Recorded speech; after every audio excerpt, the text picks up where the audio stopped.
기회는 평등할 것입니다. 과정은 공정할 것입니다. 결과는 정의로울 것입니다.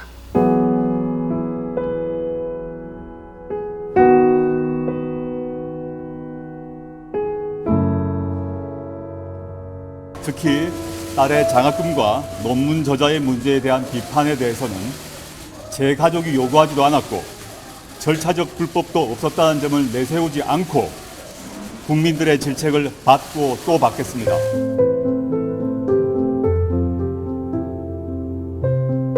조국 후보 딸과 나의 출발선은 같은가? 조국 후보한 계층에 있는 청년들이 모여서 직접 조국 후보자와 이야기를 나누기. 정말 다른 세상에 사는 사람이구나.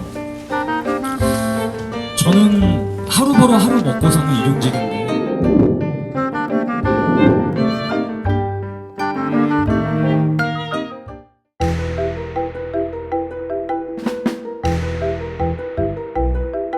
청년들의 분노를 재단 말라! 그리고 그의 친구들의 호소에 답한 적이 있습니까?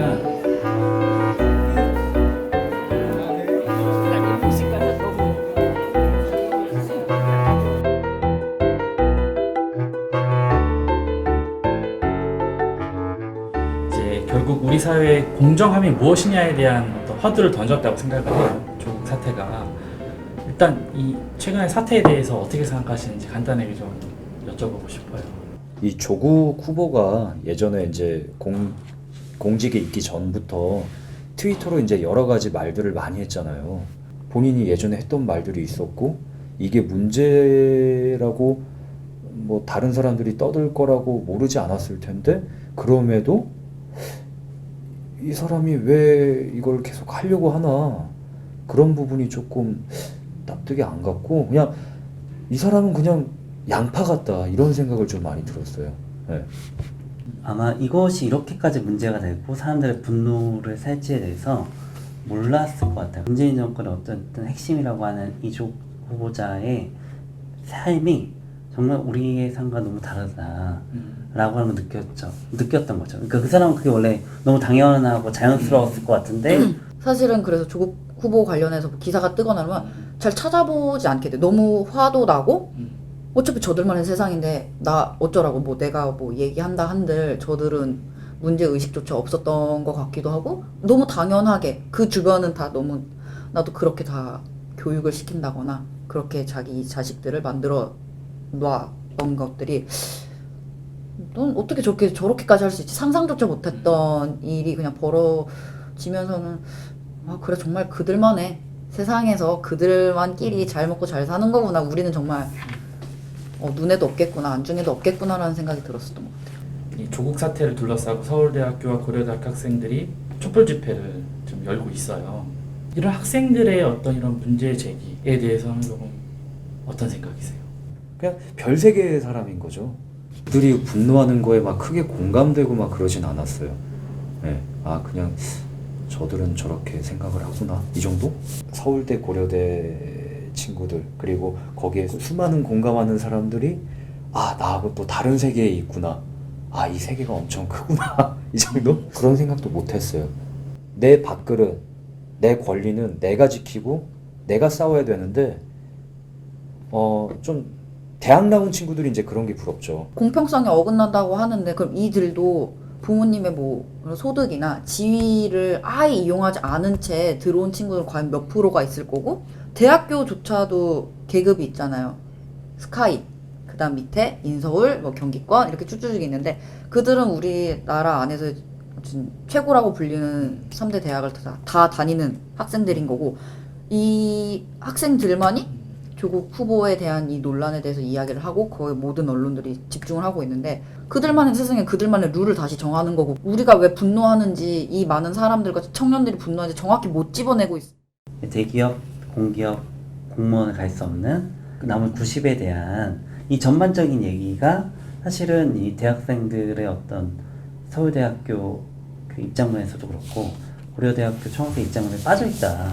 적어도 그런 얘기가 적어도 들어갔다면 한마디라도 좀 이게 이 사람들이 사회 전반의 공정성을 고민하는구나 이렇게 생각을 할 텐데 그게 아니라 자기들 안에서의 어떤 공정성을 얘기한다고 생각을 하는 거죠.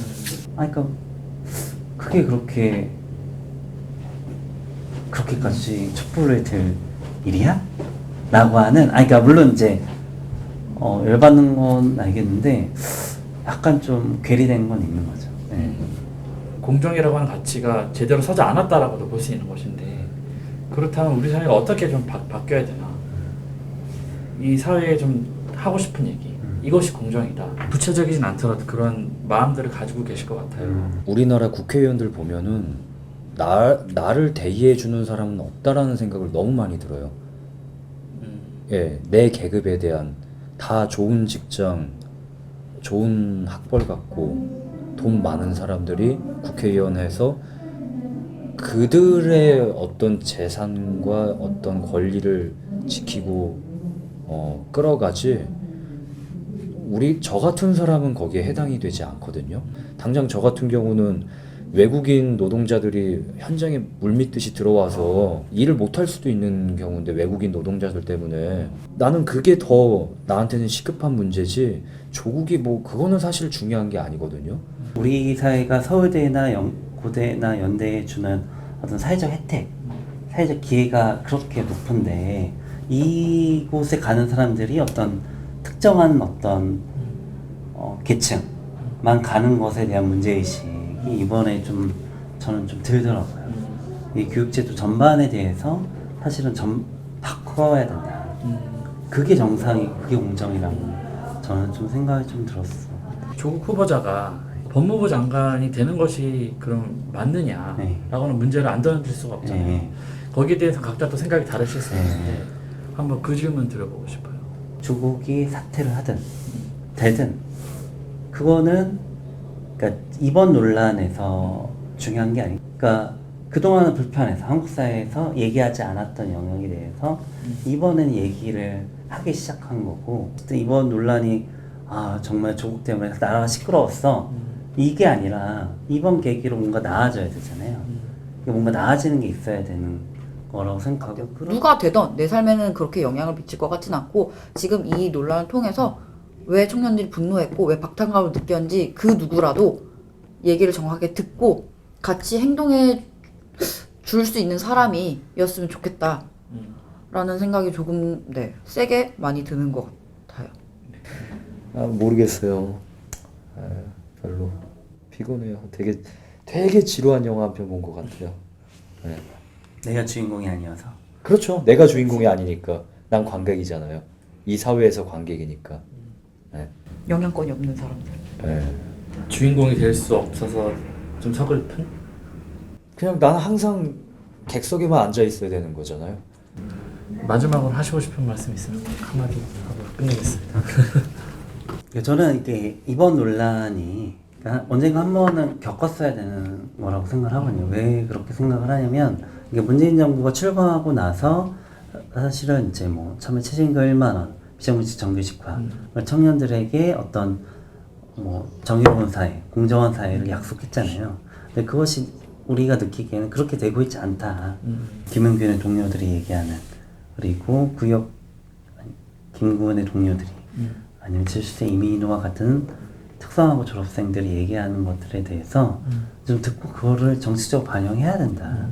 사실 여기에 전 미래가 있다고 생각을 하거든요. 참 그 촛불 혁명을 계승한다고 이제 뭐 이렇게 얘기를 많이 하셨는데, 진짠가?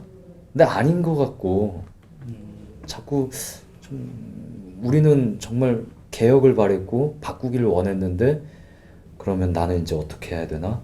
우리는 어떻게 해야 되나? 정말 우리 이야기에 마음으로 귀 기울여주고 행동으로 보여주고, 그래서 내 삶이 변화할 수 있게끔 이번 사태를 통해서 이젠 정말 부모님으로도 서열을 매기고 대학으로 계급을 매기는 이런 사회를 없애고 똑같은 출발선, 그리고 공정하게 말 그대로 얘기했던 것대로 그렇게 진짜 해주셨으면 좋겠어요.